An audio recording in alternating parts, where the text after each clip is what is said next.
Trust in yourself to get the job done. You've got this.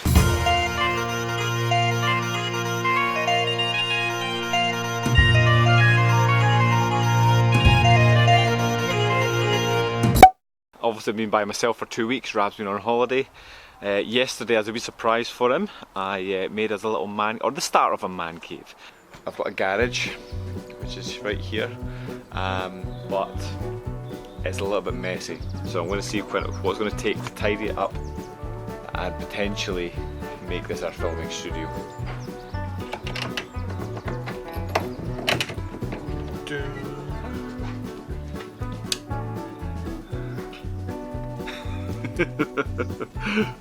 And I didn't make that messier just for the camera. That is literally what it's like. Yeah, started with it right.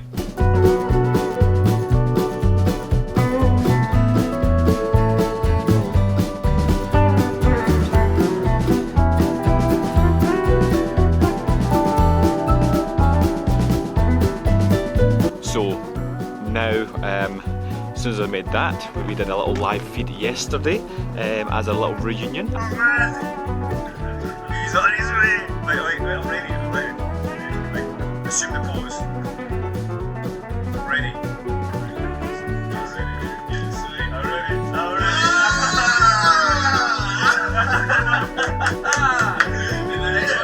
son of a bitch! Yes! It was emotional, it was really good though. And now, we're back to the grind. The grind, as if it's hard work. Rab's here to pick me up and we're going to do some filming. Back to business. Can't wait. Rab's talking to me. He's not talking. You're in a Johnny cab. You are a Johnny. Strap in for the ride. Is that what he says? No, it's not quite right. What is it? You're in for... He says something right before it goes off and explodes. Oh man, what did he say? It doesn't strap. Right before that explodes, when he first gets in, you're in a Johnny cab. Where did I get here? The door opened and you got in. And you got it? Yeah. Now what does he say just before he explodes?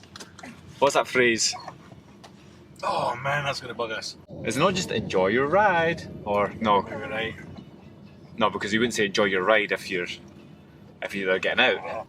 I'm going to switch this camera off. I guarantee you, the minute I switch it off, you're going to get it. Bye bye. Absolutely knew it. As soon as I switch the camera off, he gets it. What is it, Rab? Hope you enjoyed the ride. You know when I edit this, I'm going to keep going. I'll give you plenty of them then, so you got loads to work with. How's it go? That's that.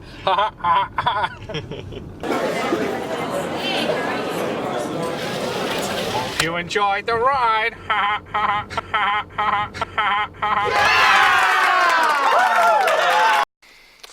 Vlog. So this is quite funny because we do some behind the scenes videos as well for our Patreon account. And if you're not on Patreon, you should be, because you get all the cool behind the scenes stuff. But we kind of we chat about what we're going to do, and then we get this camera out for YouTube and we're like, oh, we just said everything, but I'll have to say it all again. So yeah, we're in or just heading towards Money Estate. We've been here before for a previous video. It was the video, is it Burn Your Ship? That's right, Burn Your Ship. Just a really cool location. It's like an old gatehouse that looks like something from Willow. Remember Willow? I actually recorded that the other week, a couple of months back, and watched it the other week, because Val Kilmer's pretty young in that. Yeah, he is. A bit of a cool guy, cool character. I just remember in there. finding it random because it was all medieval kind of fantasy. Yep. But then the wee princess girl baby they're looking after is called Laura. Yeah. It's like, alright. It's supposed to be, I don't know. It's like Esmeralda. We must protect little Esmeralda. I'm glad you could think of a mystical name. Esmeralda Princess. Yeah, Princess Esmeralda. Rab knows his princess names. So yeah, Money Estate is pretty cool. We'll show you down. Here's some interesting info for you. I was watching QI last night, right? This is your new channel. I know, it's cool. So, did you know that sex was invented in Scotland? top tip. Leg ends. Oh yes, interesting fact. Fun fact. Fun fact. Fun fact. Sex was invented in Scotland, as in penetrative sex was invented in Scotland, and this goes back something like 385 million years. Right. So there was this fish type thing, 385 million years, fish that had penetrative sex, and it was called the microbrachydicai. So it's like microbrachii is basically small arms dick. And it's a fish that had sex. It's a microbrachii thingy. Microbrachydicai. It's like biggest. Biggest dickers. So it was in the Scottish region 385 million years ago. So there we are, fun fact. And then apparently sex then, you know, was unpopular and nobody else really took it up. How could it ever be unpopular? Nobody else took it up for another 30 million years, I think it was. Yeah. And then other species started taking it up. And obviously fish never really went back to it. The other species started taking it up. Get it up, yeah. down. But they reckon it was because obviously fish just lay their eggs and then the male fish comes along and just spunks all over them, right? So they reckon that due to increased competition to see who's going to fertilise the eggs, the male fish must have seen where the eggs come out of, and he's like, I'm going to get ahead of the game here and I'm going to fertilise them before they come out. So it developed his dick eye. Do you think the fish, just before they fertilise them, start singing, how do you like your eggs in the morning? I like mine in a poof.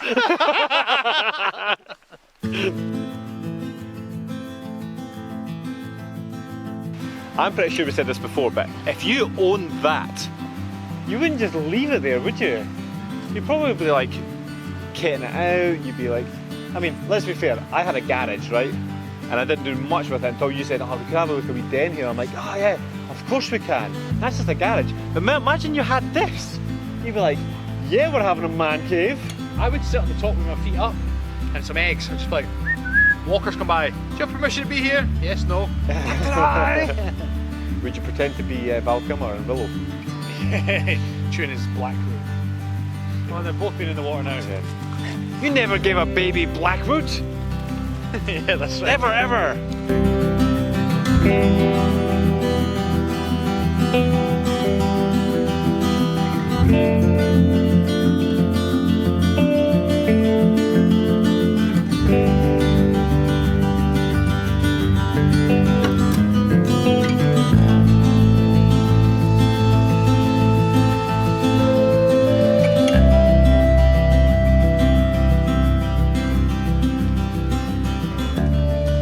We're at this lovely location. Lovely. So we've just been saying that if you had this in your backyard, you would maybe look after it a wee bit more and make it a bit of a feature. They've kind of just abandoned it. It's a bit of a shame, but hey ho. Squatters' rights, sewers. Imagine we'd make that the Kilted Coach's castle. So the lesson we're going to bring you today is about trusting in yourself. So there are times where you will question, let's just say you were out running, those runners. You've not ran for a while, you're out, and you're like, you're gassing, you're getting out of breath, you're uncomfortable, you can't breathe, right? And you're like, I want to stop, I can't do this, I can't do this, I can't do this. Trust in yourself, you can do it, your body will do it. Have this second reserve of energy. What your mind thinks and what your body knows can, in some cases, be two very different things. So often human beings can be victims of our own success. We think too much.